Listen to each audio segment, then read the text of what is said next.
So as the board is aware, we've had 3 appeals to the atypical configuration. And I would like for Deb Daly to come and address one of them that is not on the atypical list, that did do an appeal for atypical, and that would be Carpe Diem. Thank you, Debbie. Welcome. Good morning, board members. Thank you for having me back today. I do want to discuss Carpe Diem first. Again, 3 schools did submit for the atypical appeal process. 2 of those were identified within the 7 schools we've discussed in the September meeting. 1 additional school being Carpe Diem. Can you speak louder, please? Sure.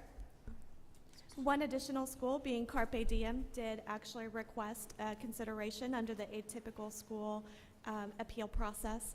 However, if you'll note within their appeal, and this information I believe was sent to board members through email, if you note within their appeal, they were not identified as atypical due to not being a configuration issue. So in other words, when the department defined atypical or unusual school configurations, it was defined such that any school that did not have a grade span that allowed for all 4 high school elements was defined as atypical or unusual grade configuration.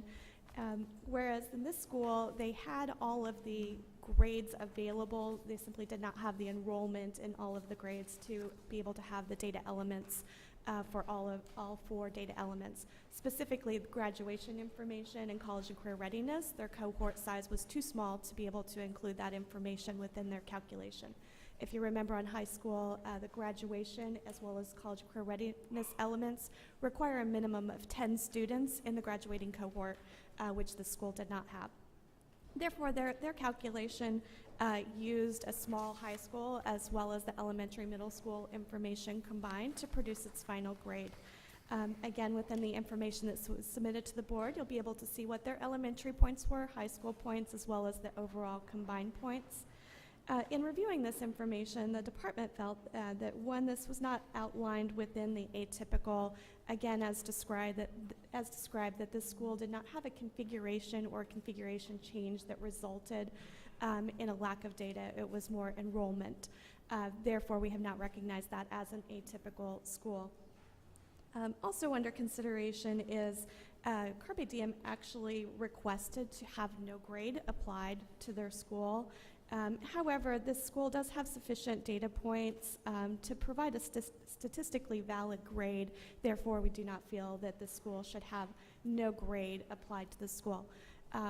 As noted in statute as well as rule, every school should receive a grade. The exceptions to this are those schools that do not have enough students in which we can statistically apply a grade to the school. And that N size is what? The N size is 30. So that's 30 students between grades 3 through 8, or 30 students and 30 students in grade 10 if they're a combined school.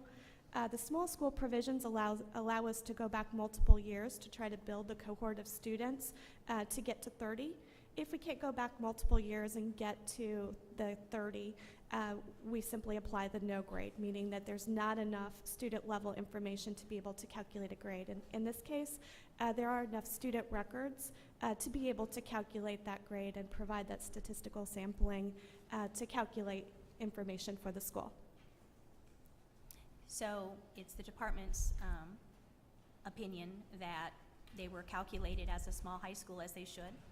It's been determined that they don't have the in size to calculate the high school portion of that, and so they are receiving the grade of the elementary middle portion. Is that correct? For this school, we're actually, we calculated them as a combined using the elementary middle school you were information able to do combined. as well as small high school information. All right. The difference on this, again, is the small high school uses only English language arts and math data. Again, had they had enough N size in their cohort information, graduation and college career readiness could have been included. They did have the grade span to allow that. However, the enrollment and the cohort size was too small to be able to provide that information in the calculations. So we already have at the department, when we figure small high school, many of those small high schools do not include graduation data. None of them do. The Okay. small high school provision noted in the rule does not have graduation and college and career readiness information noted in that rule. As of November, October of 2013, the board did take action to review those schools that were assessed under small high school, but did in fact have a cohort size over 10 that we could use graduation information and apply that information to those grades. Therefore, moving forward, we have applied that model as well, or that information. If a school does have a graduating cohort of over 10 students, then we do include their graduation as well as college and career readiness information.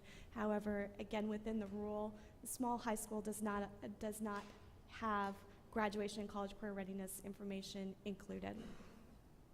Thank you. Andrea? So how many data points are reflected in the school grade from the high school alone? 2. Out of how many possible data points? So I'll have to count these up. 2 are included, which is English language arts and math. ECA assessment by the end of their 10th grade year. The information that's not included are 8th to 10th grade improvement, 10th to 12th grade improvement, graduation, and college and career readiness. And the 8th to 10th grade improvement and 10th to 12th is for English language arts as well as for math. So then we're looking at 6 elements that we cannot include in this calculation. So how is their situation any different from Crystal House South that we just heard? It seems to me that they have the exact same situation and therefore should be treated as an atypical school. So I think that in following the rules, this is how the rule has been prescribed for a small high school as well as for the 9-10 model. In pulling some quick numbers, let me find these numbers. We actually have 72 schools in the state that have a portion of small high school alone, small high school combined, or 9-10 components. And again, following the statistical process of using information wherever it is available, that's how this grade has been calculated. So Andrea, your point is right on. In rule, we have already established what it means to be a small high school and how we're going to be doing calculations and do the combined model for those schools.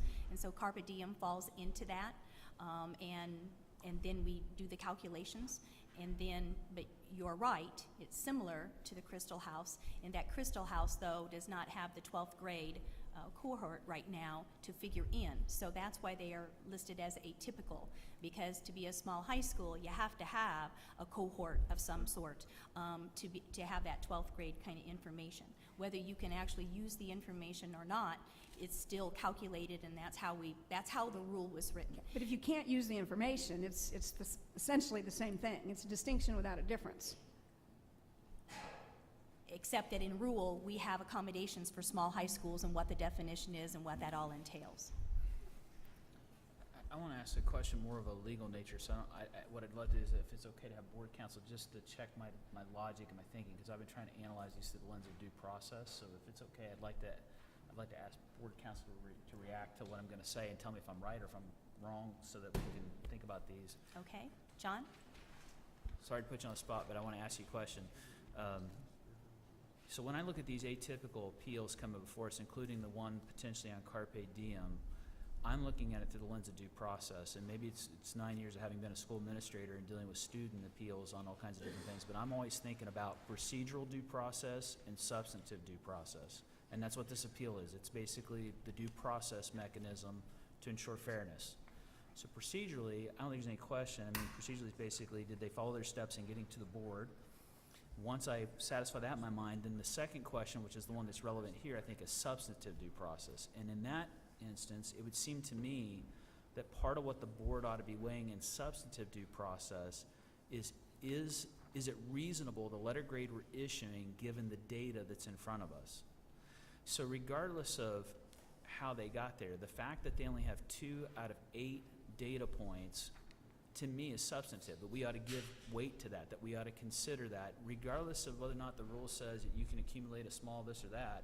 Because at the end of the day, I think the concern is going to be is that you're still not comparing apples to apples. I think in due process, and this is where I want you to react to this, regardless of what school's in front of us, and the nature could be different on why they're atypical, the commonality is given the evidence that's in front of us, what's reasonable. Am I wrong on that interpretation of how the courts will look at substantive due process? No, I think that's I think that's an astute analysis. You do need to look at the elements that go into atypical schools, and I think John, you'll have to speak up a lot. I'm- Something about that mic, I'm sorry. I apologize. That's fine. I think that the board's proper role here is to define the criteria that establish what an atypical school is, including those situations where schools don't fall within the standard models. And so what you're saying is directly on point to that. So let me ask a follow-up to that, because this is where I don't know where reasonability gets trumped by what the law already prescribes. So as I'm looking at these, and as the board is collectively looking at these, if I look at the evidence and I say, well, there's only 2 out of 8 data points, and what would seem reasonable to me is that given that these schools are still evolving, they've still been adding grade levels, they're still growing in numbers, and they're not the same as looking at other schools that are analyzed through the normal high school formula. If, in fact, we look at it and the evidence suggests that it's a more complete data set to look at an elementary middle school model, is there anything in the rule that would prohibit the board from exercising its discretion to say, this seems more reasonable to weigh the elementary middle grade right now and assert that grade over a high school grade because there's a full data set? I think there's been a misconception about carpe diem.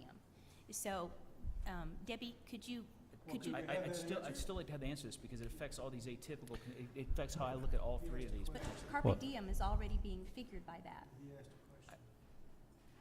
I still really would like to have an answer to my question. I think the board does have flexibility in how it addresses these, and I think the board is able to apply pragmatic concerns, prudential concerns, and concerns of fundamental fairness, because no rule is going to cover every school configuration, and so there's going to be times. So where the rule is silent, it's reasonable for the board to look at where the preponderance of the evidence is and make a reasonable decision. Because at the end of the day, these letter grades, if they don't communicate something reasonable based on the data, then what good are they anyways? And then you don't have to respond to that. It's a rhetorical question. That's what I'm wrestling with. So to me, this isn't about who's in front of us or what the circumstances are. It's the board's got these atypical situations created where the rule does not address everything. Therefore, what evidence do we have? And wherever the preponderance of the evidence is, I think it's where the board ought to go. Sorry, go ahead. So in the case of carpe diem, which is what we're considering, last October, November, I can't even remember which date, we talked about the small high schools. And so the department has calculated scores according to the small high schools. And in this case, carpe diem has appealed. And Debbie, if you would step back to the mic, I believe that what you should be letting everybody know, if they don't know, is that their grades were recalculated. So what is the outcome of carpe diem? Actually, for Carpe Diem, their elementary grade as well as their high school grade are the same letter grade. Therefore, their combined grade is the same letter grade. So there is no change in grade There's no change. on this. In addition, within this appeal, there were multiple appeals noted. Again, the first appeal sentence was to have their grade move to a no grade. In other words, take the letter grade away completely and just apply no grade to the school. That was one portion of the appeal. The next portion of the appeal was to have their grade recalculated as growth-only model, which the department doesn't feel applies to this school because the growth-only model is specific to elementary middle schools only that were open less than 4 years. And then the third part of it, again, was consideration around atypical and whether or not high school information should be considered. So again, We're going to And during the appeals process, it was determined that they had an in-size of less than 30. Is that correct? that's the next school. That's not carpe diem? That's not Carpe Diem. quick comment. We may arrive at the same outcome, but I do think we're both articulating 2 different logics. I mean, the logic I'm hearing from the department, and I'm not trying to put words in your mouth, if I misspeak here, then please correct me, is that basically we ran it both ways. We get the same grade, so it's going to be the same grade no matter how we run it. That's one logic. All I'm saying is that when we look at atypicals, I think the better logic that we have to apply in every case-by-case decision is what does the evidence say in that situation, and where does the preponderance of the evidence take us? We may get to the same outcome, but I do think the logic does matter. I think the DOE's interpretation of this is to simply just use all data that's available. So if high school information, English language arts, and math, ECA performance is available, that it should be utilized as well. But what if you have incomplete data sets and then all of a sudden that turns on you because it becomes pejorative to the school, because when you factor it in a combined model, for example, it actually takes the grade down? I would like to caution the board on the fact that there are many schools, Oh, you betcha. even with the elementary component alone, that do have partial data sets. There are provisions within the rule to address those partial data sets. Again, small high school, for example, the rule does specify that it does use performance data alone. On the elementary side, there is a similar provision for a small elementary school, and it again only uses performance data alone and does not have the opportunity for growth information. So that is very consistent with the way the rule is written. There's also a 9-10 provision, a school that has grades 9 and 10 only, in which again it is performance data alone. There are no improvement components used within that either. And you can see that's why we're actually looking at a new accountability system. Right. Because it's so complex and it uses partial data like that in a manner. There's from my point of view, there's no debate that the system that we have is flawed. There is like no debate about that. That's why we're looking at a new system. But we have to follow the rules that we already did, that we've already spoken about, that the department even brought to you last year and said we want to know which way we're calculating, and we made determinations, and now we're looking at changing that again and looking at it a different way. There's nothing fair about this. I'm just right out there. We have to calculate these grades. We have to come up with one grade. We've got all kinds of special circumstances under the current A to F model. So as we're looking through these, this is a school that's not going to have a grade change. It's not going to have a grade change. No high school grade should be based on 10th grade indicators alone. It is unfair. I don't care where the high school is or what kind of high school it is. The high school deserves the opportunity to show the progress that occurs between 10th and 12th grade. For one, we don't know what those 9th graders looked like. We have no idea. And to base a letter grade on that tiny, perhaps 1/4, up to 1/4 of a school's population is unfair. End of story. And it's in rule. Well, let me ask a quick clarifying question on that, because you indicated that the rule speaks where there's data points missing, but I guess what I'm not tracking with you then is when we talk about an atypical school that has an incomplete data set, you're telling me we factor high school letter grades on 2 out of 8 data points regularly? That's correct. There is a small high school provision, and within the small high school provision, a small high school is defined as a school that has less than 30 students within their 10th grade cohort enrolled for 162 days or more. It does have language in there that allows, again, to go back multiple years to build the cohort of students to get to 30. Those grades are calculated then on performance information alone. There are no opportunities for improvement within that provision. Additionally, on the elementary side, similar provision for a small elementary school. If they don't have 30 students between grades 3 through 8, again enrolled for 162 days, there's a small elementary school provision that allows us to go back multiple years to build that cohort of students. But again, the growth is then not included in that as outlined within the rule. And lastly, there is a 9-10 provision within the rule that allows for schools that do not have grades 11 or 12 included within their configuration to calculate their grades based on performance alone. So Deb, quick question then. I would assume then applying that explanation you just gave, then you would not view a Carpe Diem situation as atypical at all? We do not. We feel that the basis of those components have been addressed in rule. This is just combining those two pieces of logic together to produce a final grade. Okay. Brad, sorry, go ahead. I'm not sure if this is the appropriate time to ask, but New Tech and EVSC is a similar situation. When they didn't have a graduating class this year. Are the bonus points eligible from grade 8 to 10 for those high schools that do not have a graduating class, or is that They are one of not. the 6 that we do not use? They are not. Those bonus points, improvement points, are only eligible for the full high school model. Again, with the small high school logic behind it, those points are not available. Again, I'll just state openly that That seems That's so the broken. system. I know it's the system. but that's it the seems system. so It's broken flawed to to me. begin with. And the reason that the DOE recommended last year that we use the combined model for all of the atypical schools was so that we could use all the available data, because with all the other schools, that's what we do. How many? That's what the rule says we do. You may know the answer to this. How many schools would fall into something like this? I know the task you just completed is So, daunting, but like, if we were to say, Are you talking about Can we- incomplete data sets? yes, So for the high school, I'm several. and maybe I need to have some legal opinion from the department. I don't believe this board can just change rule, I don't think anybody's like right now. Madam Superintendent, I need to speak to that, because I've heard that assertion in 2 meetings back-to-back, heard it since September, and I'm hearing it again here. So what do you The think we're board is doing? not trying to change the rule. I'll be honest with you, I don't want to see this process politicized at all. I want to make sure that we're weighing the evidence that's appropriate and getting as fair grade as possible.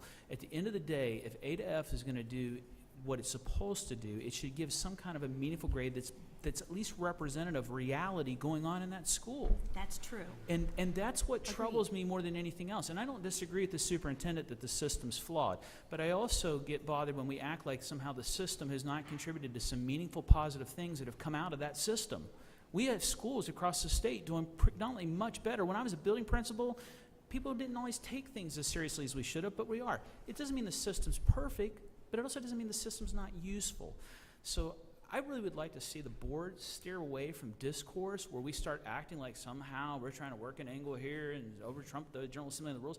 I just want to know what's the evidence and what's the most fairest way from the standpoint of substantive due process to say, we think that letter grade's reasonable.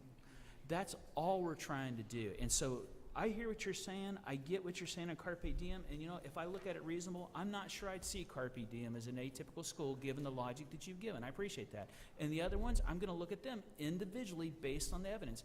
And honestly, does it bother me that we've got schools getting letter grades today that don't have full data points? Absolutely, it bothers me. But the rule's the rule, and it's written the way it is.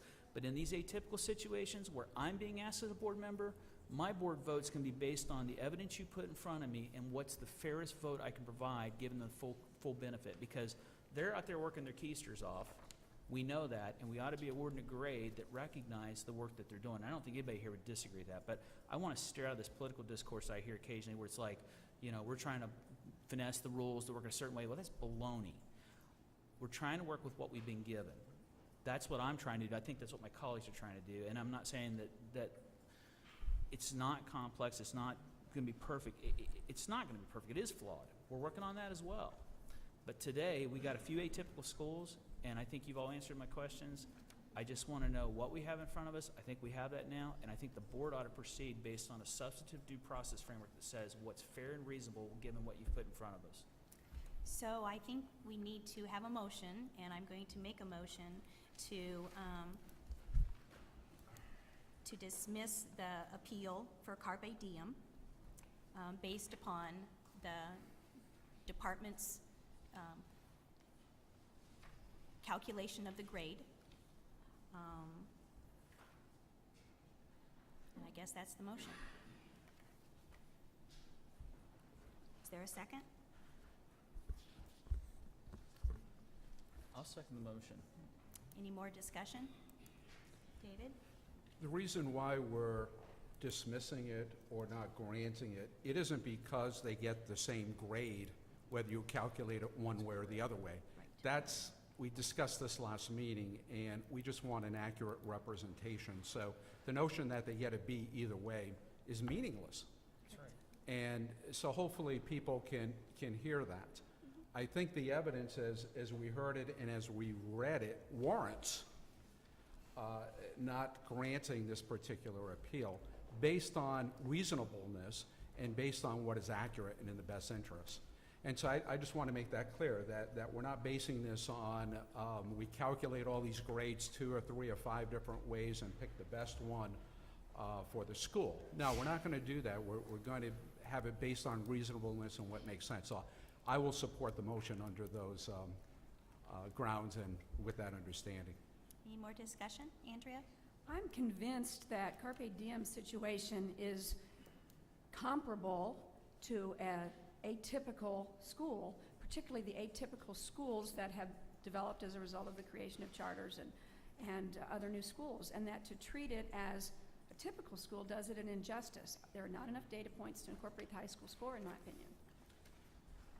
Can I just come in? David? Thank you. What's your working definition, not you personally, but what is the Department of Education's working definition of atypical schools? Sure, that's a very fair question. The working definition for the Can department you is... speak into the mic more? Thank you. Sorry, that's a very fair question. The working definition for the department for atypical or unusual school configuration is a school whose grade span does not allow for all data points. So in other words, they simply do not have the grade span or have had a recent grade span change that equates to not enough data points or a full high school data set. Whereas other schools, they do have the grade span that would allow for a full data set. However, they just simply don't have the enrollment to accommodate the full data set. Given the working definition from the department, how many schools in Indiana would fit into that category that you just laid out? Into the atypical category? Right, your Only- working definition. Only the 7 that we presented The 7 we previously. gave you. So there's no public schools that would fall under this category based on your definition? I don't recall the exact list, if any of them were public or not. I know them more by school numbers than names. Okay, thank you. Roll call, please. We are voting to dismiss Carpe Diem as an atypical configuration appeal. No. No. You're voting no to dismiss. I voted. Oh, okay. You just said the opposite. Gordon? Ms. Neal? No. Ms. O'Brien? No. Dr. Oliver? Yes. Mr. Watts? No. Superintendent Ritz? Yes. So the motion fails, so we're back to talking about Carpe Diem as an atypical appeal.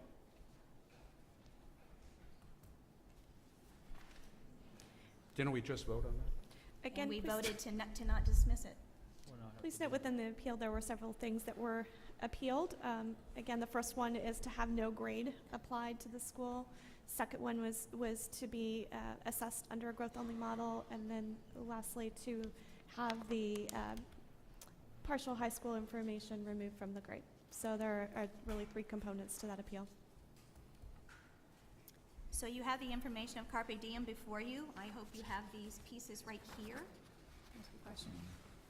Do we have a complete elementary, middle school data set for Carpe Diem? I believe it was the full elementary. I would have to double check. If you have the, Do you have is these that Carpe report Diem? cards with you? That's a full data set. This is the information that we asked for so that you could make your decision. Got that. But so I'm just looking at, I'm just trying to make sure that there's a complete data set for elementary, middle school. Is that- That's correct. And there's 2 data points for the high school. Correct. So I would make a motion that we award Carpe Diem its grade as an atypical school using the elementary, middle school model.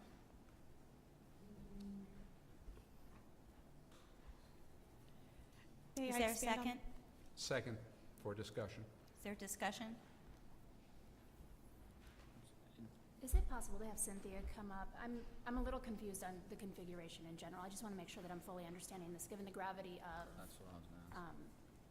the importance of the letter grade. Cynthia?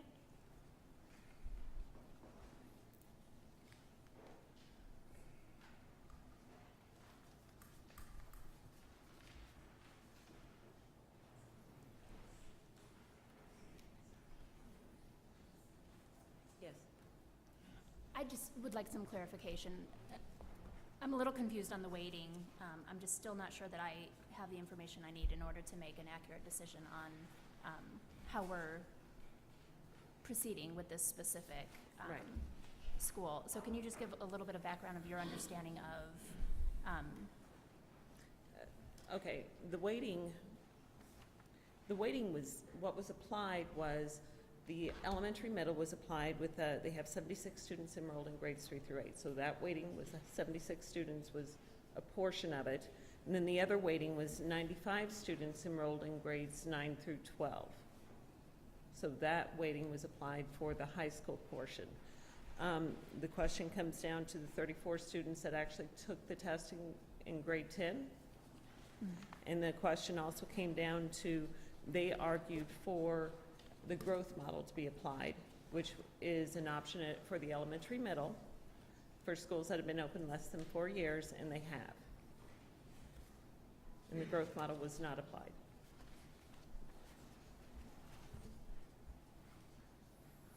Debbie, would you like to make further comment? To expand a little bit on the weighting, this is something Cynthia and I have discussed a few times about the weighting. As she noted, the weights in this combined modeling are for the enrollment of grades 3 through 8 versus the enrollment of grades 9 through 12. Now that logic is taken directly from the combined school logic, in which all the grade levels are actually represented in that high school portion, even though there are no data elements truly from grades 9 or from grade 11, even in a full high school model. That is also reflected then within the corporation calculation as well. So that's why you see that type of weighting of 9 through 12 instead of just grade 10 enrollment listed on those data sheets. So 9 and 10 were used. I'm sorry? 9 and 10 were used. Actually, the combined rule as well as the Utilizing. entire corporation rule, if you think about what a corporation is, it's actually just a very large combined school model with elementary middle school portion as well as a high school portion. And within that corporation modeling as well, again, it's grades 3 through 8 enrollment versus grades 9 through 12 enrollment to account for all the high school grades. But again, those data elements then are really just coming from grade 10 as well as from grade 12. There are no data elements for grades 9 or 11 under the current system. Andrea? So if we were to look at Carpe Diem as an elementary middle, they would be eligible to be judged just using the growth. Is that correct?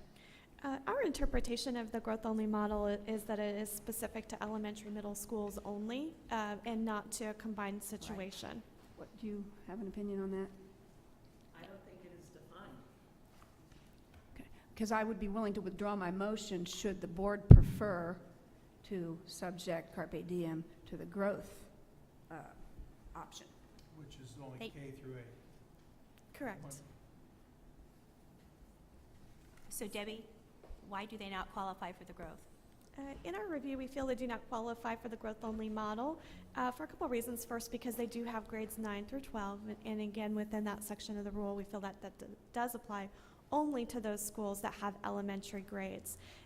In addition, there's a provision within that rule that states once a school has effectively opted out or been calculated under a different model, they cannot return to the growth-only model since they were calculated under a different model. And Andrea, the department, through 2 superintendents, has calculated it that way. Gotcha. So thinking ahead, I'm trying to be consistent in the way I view Carpe Diem and Crystal South because I view them as having a comparable situation. So that's why I made the motion the way I made it, but open to other Brad? suggestions. I Brad? just wanted to point out something real quick. Carpe Diem did not receive a grade last year, so they have not been calculated on the previous model yet. They did not receive a grade last year. But we calculate all the schools in the same manner. We don't decide who gets growth and who doesn't get growth. I We've understand. done it in the same manner all the time. The rule says elementary middles that have been open for less than 4 years get the option of the growth model. They haven't been calculated on anything, therefore they haven't opted out of the growth model yet. They haven't had the opportunity to opt out of the growth model But they're yet. also not just an elementary, middle school. So correct. that's, That's our that's, interpretation. we've never applied That's that. not defined, again, that's not defined. That's your Brad? I wanted to speak to Andrew's point because I really don't want to see I don't want to see you withdraw your motion at this point, because now that our colleagues have said this is an atypical situation, that kicks it into different logic. How are we going to look at atypicals is what it gets to. And I'm where you're at, and that is, if we now say it's atypical, and I'm applying this logic to all three of them now, where are the majority of the students, where's the majority of the evidence, and what's going to generate the best grade that's going to be most representative of what's really going on in these schools? That takes me down the elementary and middle school track. I understand the differences you're articulating about the anomalies that exist, but if in fact this school wasn't atypical or something was awkward, it wouldn't be in front of the board to begin with. So either because the school was evolving and it took longer to get to a 12th grade cohort, or because it doesn't have a 12th grade cohort, it's automatically in a different group by itself, as far as I'm concerned, which causes me to come back to, what does substantive due process say? And substantive due process says, I got to look at everything in front of me, and and you're right, you said it best. The rule doesn't speak to it. So we got to figure something out, which means we got to apply some common sense. And the common sense to me is does it make sense to give a letter grade based on one grade level that is not representative of what's really going on in the entire school? If the anomalies were identical to the anomalies we experienced in all the other grades we ran, we wouldn't be having this conversation. But it isn't. And the fact that it isn't warrants that's in front of us, and for that reason, I hope we get a chance to vote on your motion. Is that a second? I think it was I already think second. we're in I'm discussion. just casting support for the David? motion. Whenever we do these appeals, we have to be careful on precedent-setting kinds of things, and I feel really comfortable now with the explanation and the discussion. I believe we've set forth a concept and a rationale that is precedent-setting to other schools that are similarly situated, such as the ones that are coming up to us in the next probably 5-10 minutes. So it makes sense to me, based on what Brad just said, that we should go forward with this motion and support it. Roll call, please. Mr. Elder, Yes. Dr. Frater, Wait. Yes. So the motion is to Apply the elementary, middle school apply just elementary, middle school. to the atypicals. All right. Is that, I just want to be sure everybody understood the me motion too. that they were voting on. would So- you restate it, Chair, please? So the motion before us is to only use the elementary, middle data grade for Carpe Diem. Or for Carpe Diem or for atypical schools? We have a motion just on Carpe Diem. Yeah, my vote yes is yes. Thank you for Fraser. clarifying. Yes. Mr. Henry.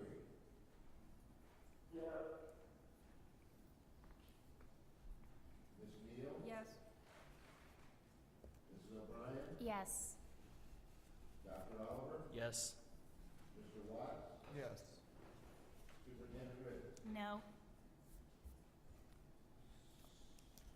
The next one before us, motion carries. The next one before us is the Indiana Math Science Academy North. Debbie, I have asked the department to give a recommendation on this, if you would, so please. An appeal was received for the Indiana Math and Science Academy for consideration under the atypical appeal process. However, in reviewing the information for Indiana Math and Science Academy, the DOE has recognized that there was a data issue within this calculation for the high school component, and that there were less than 30 students within the high school component. We have recognized this, as well as 2 other schools, as having this data concern, and we have addressed this concern and removed that portion of the calculation from this grade. Therefore, we recommend that we dismiss this appeal as it's been addressed as a DOE data error, and that this information has been updated to reflect elementary information only. David? Has the school withdrawn their appeal, therefore you've worked it out with them? We have not heard back from the school. We have submitted them a letter notifying them of this update. However, we have not heard back from them. I do not know if they've sent a withdrawal of this appeal. So they haven't received this information about the data miscalculation from They DOE? have received They a have. notification from the department as well as a data update on what the information looks like through the Learning Connection. But you haven't heard back from them I on? have not heard back from them. I'm not aware And there's if, not really a requirement that we hear back from them, I don't think. I'm not aware Well, if it'd be board nice staff to know has. if they say, yes, thanks for acknowledging the data mistake, and we agree with it. It would solve our vote, potentially. Andrea? Aren't there two parts to this appeal? One which has been resolved and one which has not been? Or am I misreading my material? What is it that you think's been resolved and not resolved? I'm not sure what you're looking at. That you we're doing math and science, right? We are? Math Right. and science? Correct. With the data problem, you're judging as a K-8 only. I thought they Correct. also appealed the high school data, use of the high school data. That's the error. That's the data error that we found. The They high had an school in size data. less than 30. In order Gotcha. to be able to use the high Gotcha. school data, we do need to get to a count of 30 students, whether it's from 1 year's worth of data or multiple years' worth of data. So For can you this tell me school, what we their grade could- is now that it's been recalculated, what the school grade is? It's a 3.0. 3.0? Essentially, if you take a look at the data sheet that was You should have provided, your report Got it. card information. it'll reflect the information on the elementary, middle school portion of that chart. Sarah? I don't think we have the report cards, first of all, but, Well, we Mike? sent them to you. okay, We made sure we got those out to you. by email. Oh, I yeah. was looking in the binder, I'll check Plenty in of my time. file. My question on this specific appeal, though, is with the correction from the data end, on the department's end, does that rectify fully what they had appealed through? Were there any other components that are outstanding or would be affected outside of the correction of data? I do not recall if they had another appeal, a student level appeal. I would have to go back and review this specific school. I believe this does rectify the atypical appeal. Okay.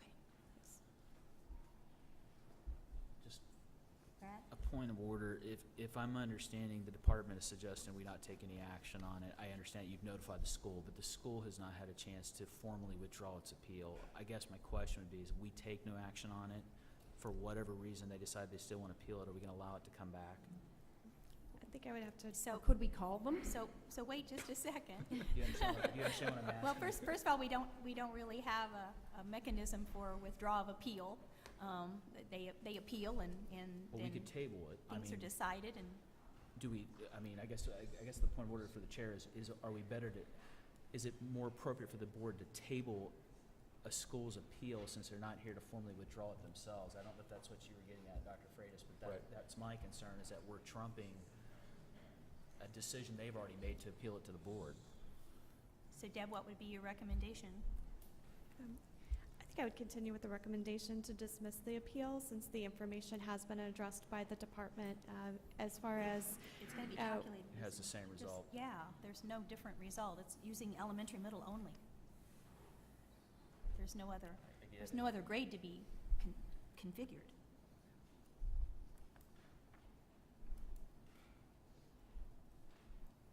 So I make a motion to I think dismiss it's fine. Indiana Math Science Academy North appeal in that the data error has been corrected and the school has been notified. Do I have a second? I'm sorry, can you restate, because I make a motion to dismiss the appeal of Indiana Math Science Academy North in that the department has corrected the data error and notified the school. I think I'll second it. Second, Ms. Brad, second. Any more discussion? Roll call, please, to dismiss. Mr. Elsner, Yes. Dr. Freitas, Yes. Mr. Hendry, Gordon? Actually, I apologize for the delay. There's an issue with the live stream, just being on a delay. So if I could respectfully request that the motion is stated. Yes, I will do that, Gordon. The motion before us is to dismiss the appeal for the Indiana Math Science Academy North in that the department has corrected the data error and sent the information to the school.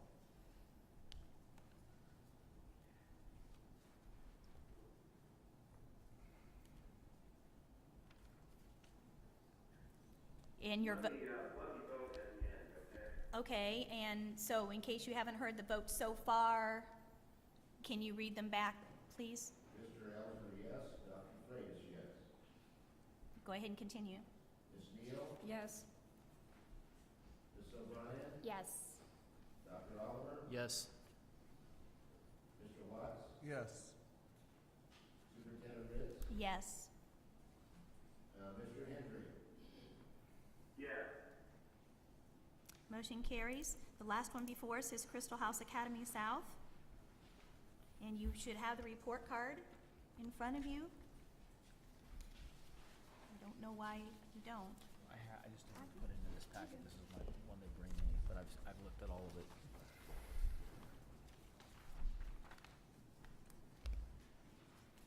So could you go ahead and give the department's recommendation for Crystal House as I requested? Crystal House Academy was identified by the department as an atypical school. The department calculated the school's preliminary accountability placement using available combinations of the elementary, middle school, and high school models currently defined within the rule. This is consistent with board action on October 2nd of 2013, and therefore is consistent with how grades were calculated for 2013 for the school. To institute combined models using any possible pairing of elementary, middle, and high school models to accurately assess each school. And it also adheres to board emergency rulemaking published on September 3rd of 2014. Specifically, the combined model approach and the emergency language ensures that the model applied to these atypical schools must utilize all available data. Crystal House Academy does possess valid data to receive both English Language Arts and Algebra 1 end of course assessment scores, or in other words, they do have the minimum end size to be able to assess the scores for the 9-10 component of this grade. However, no graduate or college career readiness data were available since the school did not have a graduating cohort in 2012-13 school year. Crystal House Academy appeal is based on the grounds that no high school data should be included in the school's accountability grade, since the school does not possess graduation and college and career readiness information, and that the lag in graduation data utilized to calculate accountability grades inaccurately and unfairly assesses the school's performance. Please note that other schools in the state, which we've talked about previously in today's meeting, including those that fit the small high school model, do not have graduate and college career readiness data available either. Still, they receive points based on the other data that is available, specifically English Language Arts and math assessment. Additionally, the department utilizes graduation data from the same school year, meaning the 2013 cohort for 2014 grades, for all schools in the state. Based on this information, the department would recommend denying the Crystal House appeal, because the department utilized all available data within the school's calculation, which is consistent with past practice and the rule language. So I move that we deny the Crystal House Academy South and continue with the calculation for the combined model as we have already calculated. Do I have a second? For lack of a second, we need another motion. David? I have a question. You're saying that there's no grade 11 data for this school? There's no grade 11 data in general for any school. We have no assessment information, no graduation, college career ready information for grade 11. The same is true for grade 9 as well. Okay, so we have a school here, no students in grade 11, correct? No students in grade 12, No data. No data. No data. no data. Students. So we have no data points for grades 11 and 12 and Or 9. nine. We're missing That's 6 correct. of 8. And so explain your rationale how that is a fair and accurate system to hold them accountable when there's no data points in grade 9, 11, and 12. How is that a fair system? I think in following the rules do provide that we'll use the English Language Arts and math performance or Algebra 1 performance information to assess those schools when other information is not available. Again, the small high school model that's within the accountability rule, this is how it's defined to use that information. There simply is no data available for grade 9 or for grade 11. And for a small high school, again, the information of graduation, college career readiness is not included. The same is true for a school that has 9 and 10 only. Therefore, we think it does represent what was implemented within the rule itself. I understand what was implemented in the rule. It just doesn't make sense from a fairness and accuracy perspective.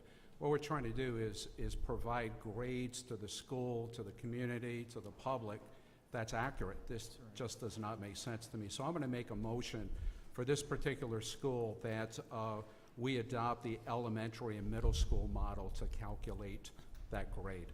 So that's a motion. I'll second that motion and would like to make a comment. Discussion? Brad? Yeah, I support the motion for the same reason and the same logic my colleague Andrea brought earlier. I understand what you're saying about how the rules, but the rule clearly, as it exists right now, did not envision evolving schools, either startups or schools that were going to be adding grade levels. And for that reason, it is atypical. And because it's atypical, then it comes back to the substantive question of what's reasonable. And I think Dr. Freitas is right. If you want the grade to communicate something that's more reflective of what's really going on, where's the preponderance of the evidence? It's in the larger pool, it's in the larger N, which where the students have been over that period of time. And for that reason, I support that motion. More discussion? Dan? I really appreciate Dr. Oliver's articulation of this issue. Substantive due process can be a term that's confusing. Let's just use fair, and we're applying it equally to atypical schools.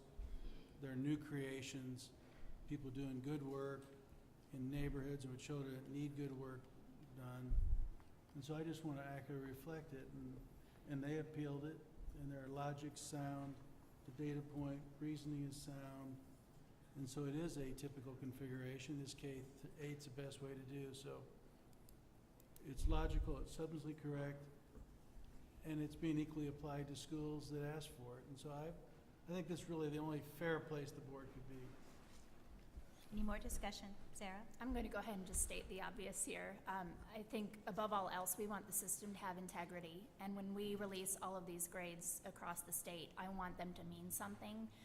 Looking at the data that we are looking at here, I'm going to do whatever I can to make sure that those letter grades within statute and within rule can match what we're actually seeing in those buildings. So for that reason, I will support the elementary model as well. Any more discussion? Roll call, please. Mr. Ellsworth, Yes. Dr. Freitas, Yes. Mr. Hendry, Here. Ms. Neal, Yes. Mrs. O'Brien, Yes. Dr. Oliver, Yes. Mr. Watts, Yes. Superintendent Ritz. No. We're going to take a really short recess before we begin the next portion. We have two speakers that need to be ready, James McNeary and Dennis Van Dane. And so we will be here like in 6 minutes at 11:15, really brief.